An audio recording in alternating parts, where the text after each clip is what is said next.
Bonjour à tous. Alors, on va commencer par faire un premier bilan de notre installation. Enfin, premier bilan, non. D'abord, on va faire un petit tour dans l'application et regarder un petit peu les différentes choses qu'on y trouve. Et puis, on fera un bilan de l'installation Zendur qu'on a fait ces dernières semaines, où on avait commencé par faire l'unboxing et puis l'installation et la petite correction au niveau des micro-onduleurs. C'est parti. Allons voir un petit peu ce qui se trame dans l'application. Alors... Quand on est dans l'application, comme vous pouvez le voir, on a les appareils. Donc je crois qu'on peut avoir plusieurs appareils SolarFlow connectés, puisque on a une fenêtre où il y en a d'autres en dessous. Donc là, moi je clique sur le mien. Et là, comme on peut le voir, on a directement le chargement qui s'opère. Et donc on voit bien en jaune ce que produisent les panneaux. Donc là, il est à peu près 11h30. Je suis à peu près 500 sur 800. Ensuite, le petit logo noir qui est le SolarFlow. Et puis, on a en vert la batterie. Donc là, la batterie, elle se recharge à 260 parce que j'ai décidé d'injecter 230 dans la maison actuellement puisque je ne consomme pas plus. Donc, c'est inutile que je renvoie plus. Donc, en bleu, on voit ce que j'envoie dans la maison. Donc, on peut régler sa puissance, la puissance qu'on envoie seulement dans la maison. On ne peut pas régler la puissance qu'on envoie dans la batterie. Alors ça, on va voir justement dans les réglages. Donc en haut, on a la petite roue, et c'est là qu'on peut voir les paramètres Wi-Fi, etc. Mais c'est ici qu'on a définir les limites de charge et définir la limite de décharge. Donc dans les limites de charge, on peut régler si on ne veut pas que la batterie se charge à 100%. Bon, dans l'idée, autant qu'elle se charge à 100%. Hein. On a ensuite la limite de décharge. Et dans la limite de décharge, c'est ici que vous voyez, on peut régler la puissance de sortie. Donc moi j'ai réglé à 231, parce qu'en fait, vous voyez, quand on clique dessus, on peut régler, mais en fait, on ne peut pas rentrer de valeur, on doit coulisser la petite barre en dessous. Alors ça, c'est un petit peu embêtant, parce que des fois, on a du mal à être totalement précis sur ce qu'on veut. Mais bon, on ne va pas être 1 ou 2 watts près de toute façon. Donc à la limite, c'est pas trop grave. Donc une fois qu'on a réglé ici, alors ce qui est un peu embêtant, c'est qu'on doit le régler et le surveiller de temps en temps. Bon, il y a des pré-réglages qu'on peut faire, mais en fait c'est la seule valeur qu'on peut bouger, et ça je trouve ça dommage, mais on verra ça après. Ensuite, on a la puissance réservée minimale. Donc là on peut régler sur la batterie si on veut qu'elle ne se décharge pas au maximum et qu'on ait toujours une petite réserve dedans. Donc perso, on m'a conseillé de le laisser à 5%, donc je le laisse à 5% de la batterie. Et on a en dessous, modifier la puissance d'entrée acceptable du micro-onduleur. Et ici, on a l'entrée maximale acceptable de l'onduleur. Et alors là, ce qui est marrant, c'est que je vois que ça change tout le temps. Donc on peut aller jusqu'à 1200, hein, puisqu'on peut monter. Et ça change tout le temps, alors que moi, je le règle à 400, parce que j'ai mis qu'un seul micro-onduleur de 400. Et ça, c'est un petit inconvénient, c'est que je ne sais pas pourquoi, mais à chaque fois que je retourne dedans, ça change et ça se remet à 800. Bon, dans les faits, encore une fois, je ne vais jamais mettre plus de 300 dans le réseau. Donc finalement, même si c'est réglé à 800, c'est pas trop gênant. Mais c'est un peu chiant que le réglage saute tout le temps. Alors, si on revient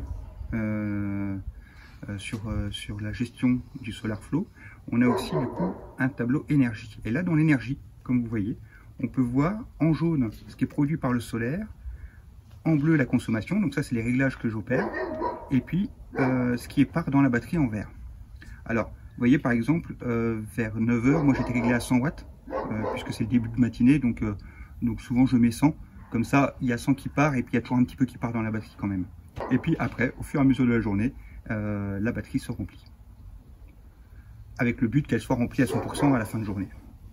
Et que j'ai pu effacer mon talon toute la journée. Alors aujourd'hui on a une belle journée, mais hier par exemple j'ai rien produit du tout, hein, il a plu, la batterie s'est pas du tout chargée et j'ai pas usé mon talon de consommation même durant la journée, avec mes 800 watts. Alors une autre chose qui est super intéressante dans l'application et que je trouve vraiment bien, c'est qu'en dessous il y a une petite planète, et en fait cette petite planète c'est un forum à l'intérieur de l'application. Et ça c'est vraiment super utile. Alors il est en allemand, mais il y a des traductions qui sont vraiment bien faites, hein, comme on peut le voir ici. Traduction, hop. Traduire, pardon. Hop. Et là, on peut voir, on sait très bien lire les questions et les réponses. Et en fait là c'est super intéressant. Moi j'ai appris quelque chose là-dessus. Au début de la première semaine, j'ai posé 2-3 questions sur ce forum et on m'a toujours répondu. Et c'est la communauté qui répond. Et je trouve ça vraiment intéressant. Par exemple, on peut, à un moment donné, j'avais un peu peur. Je vois qu'un matin, le Wi-Fi fonctionnait plus. Et en fait, en posant ma question dans le forum, je me suis aperçu que une fois que la batterie était déchargée complètement, en fait, le système s'éteint et il se rallume automatiquement dès que les panneaux commencent à produire. Alors ça, c'est plutôt intéressant parce que du coup, ça met une pause. Mais c'est vrai que c'est surprenant si on arrive le matin et qu'on fait pas mince, mon système fonctionne plus. Non, en fait, il fonctionne, mais il s'est mis en pause tout seul. Et ça, sans l'aide du forum, finalement, on s'en rend pas compte. Et puis on peste après l'appareil parce qu'on se dit ça fonctionne pas correctement. Bon, après, il y a un market et puis notre compte. Bon, là, c'est moins intéressant. Alors, on peut jouer avec Alexa. Perso, j'aime pas trop Alexa. Enfin, ça dépend des fois, mais je suis pas fan de mettre tout sur Alexa. Voilà pour le tour de l'application. Alors, ça fait 3 semaines que j'utilise maintenant le système. Et on peut faire un premier bilan. La première semaine, donc, j'avais ces fluctuations, j'ai changé, j'ai enlevé un micro-onduleur, je suis resté sur 1. Et depuis, tout se passe nickel. Alors, sur ces 2 semaines qui se sont passées, franchement, ça fonctionne nickel. Par contre, là, on est en octobre. Honnêtement, j'ai une batterie. Je suis pas sûr que d'avoir plus de batterie, ça soit utile, parce que finalement, je suis dans les Ardennes. En remplissant une batterie, j'y arrive quand il y a du soleil et j'y arrive pas quand il pleut. Donc au final, je suis pas sûr que avoir plus de batterie, en tout cas sur cette période hivernale, ça soit vraiment utile. L'été, si, ça le sera. Qu'est-ce que j'aime dans le produit? J'aime dans le produit le fait que on a l'impression que du coup on renvoie beaucoup moins sur le réseau, qu'on utilise la puissance. C'est vachement intéressant de pouvoir se dire tiens, ma puissance, ma batterie, je la renvoie le soir sur la maison, et donc le système tourne en passant par le micro-onduleur et renvoie sur la maison ce qu'on a besoin. Alors personnellement, je trouve que le système fonctionne bien. L'histoire du forum, c'est vraiment un gros plus, hein, parce que vraiment dès qu'on a une question, dès qu'on se pose une question, on écrit sur le forum et on a une réponse, et ça c'est vraiment chouette. En plus c'est au sein de l'application, donc ça c'est vraiment agréable. Je l'ai utilisé plusieurs fois, donc je l'ai utilisé quand l'appareil s'éteignait tout seul le matin. Je l'ai utilisé aussi justement sur ma question quand j'avais des fluctuations, et un utilisateur m'a répondu que je devais fonctionner sur un seul micro-onduleur, ce que j'ai fait. Et c'était la solution. Après, ce que j'aime moins quand même, hein, c'est les paramètres dans l'application. Les paramètres dans l'application, on peut régler la puissance qu'on veut injecter dans la maison, mais ça aurait été sympa quand même aussi de pouvoir régler la puissance qu'on veut injecter dans la batterie plutôt que celle dans la maison. Ou j'aurais aimé aussi avoir un système une intelligence artificielle qui pourrait dire tiens, alors là si les panneaux produisent 300, ça va être 100 dans la maison, 200 dans la batterie. Par contre si les panneaux produisent 100, alors là ça va mettre 50 dans la maison et puis peut-être 50 dans la batterie, histoire de dire que on a un petit peu dans les deux. Parce que ce que j'ai noté, c'est le matin, c'est un peu embêtant. Le matin, en fait, les panneaux produisent pas assez. Donc, si on a réglé notre envoi vers la maison à 100 watts, par exemple, et que les panneaux produisent 50 watts, en fait, il va avoir tendance à vouloir prendre 50 watts des panneaux et 50 watts de la batterie. Sauf que si à un moment donné, on passe à 150 sur une période, on a la batterie qui se remplit un petit peu, et puis le soleil repart.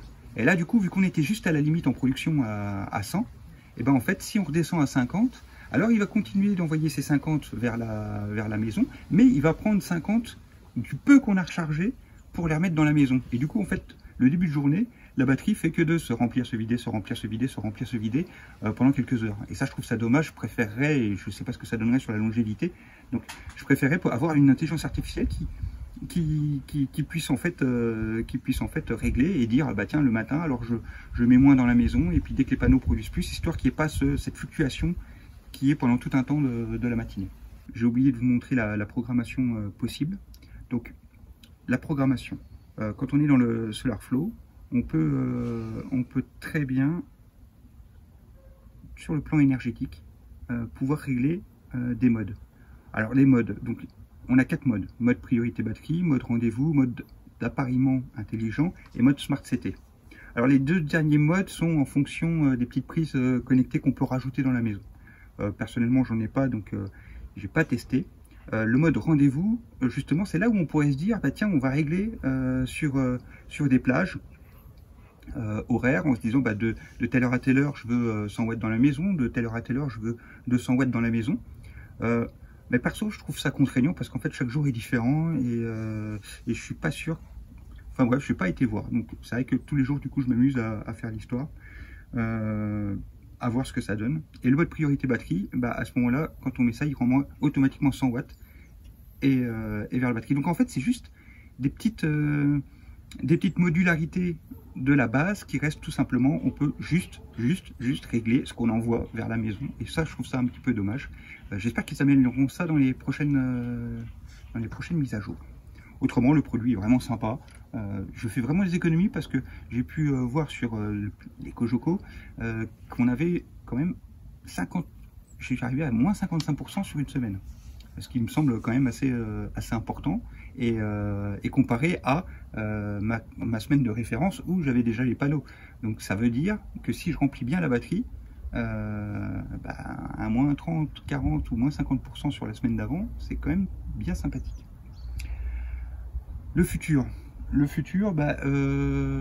mettrais bien une deuxième batterie, mais je me dis, cet hiver ça sert à rien, je la mettrai sûrement plutôt au printemps. Parce que je vois pas trop l'utilité. En plus, mon système restera dehors, donc, enfin, on verra à l'usage. Alors, il y a 2 choses que je voulais évoquer, c'est ce qui se passe ailleurs et puis le prix. Alors, pour ce qui se passe ailleurs, on a Ecofo qui a sorti sa solution. Dans l'idée, je la trouve sympa aussi, hein, il y a beaucoup de youtubeurs qui en parlent, mais moi je ne l'ai pas sélectionné parce que j'avais pas envie d'avoir un tout en un, c'est-à-dire que j'aime bien avoir l'idée du micro-onduleur à part. De l'autre côté, on a la solution aussi de Anker, Solix. Là, on se retrouve plus sur le schéma du Zendur et avec une batterie un peu plus grosse de 1600 watts, donc à voir. Maintenant, les prix. Alors, les prix, franchement, je crois que toutes les solutions sont quand même un peu chères. Honnêtement, j'aurais pas sauté le pas si j'étais pas tombé sur une belle promotion. Le prix normal semble être de 1699 €, ce qui me semble quand même un petit peu cher. Au moment où moi je l'ai acheté, le mien, on le trouvait à 1399 €, que ce soit sur Amazon ou sur le site de Zendur. En ce moment, il semble être sorti de Amazon, par contre on le trouve sur le site à 999 €. Alors, c'est là que je vous partage mon astuce, c'est que moi j'ai été l'acheter sur Amazon Allemagne, Amazon.de. Sur Amazon.de, il est à 825 € et avec les frais de port, ça fait 840 €. Alors, si vous avez un compte Amazon, vous pouvez très bien aller le connecter sur Amazon.Allemagne. Vous n'aurez pas le Prime si vous l'aviez sur le store français, mais par contre, vous pouvez très bien faire vos achats. Et donc, à 840 €, là, personnellement, je trouve que la solution commence à être intéressante au niveau prix pour son utilisation. Alors, dans les prochaines vidéos, alors pas peut-être tout de suite, mais dans les prochaines, je pense que je vais changer de place mon installation. Et puis, ici, j'ai commencé à préparer. Je pense que je vais mettre des poteaux et puis mettre mes panneaux ici, de cette manière-là, sur une petite structure bois, où je pense faire une cache à l'intérieur pour pouvoir mettre le système Zendur. Comme ça, pour l'hiver, il sera peut-être à l'abri. Je mettrai peut-être un peu d'isolation à l'intérieur, histoire d'éviter que trop le froid. En aérant quand même, hein, puisque ça reste des batteries. Honnêtement, l'appareil chauffe pas. Hein. C'était une question qu'on m'avait posée si ça chauffait. Ça chauffe pas, donc je pense qu'il n'y aura pas de souci de ce côté-là. Mais ça, on verra ça dans des prochaines vidéos dans les mois qui arrivent.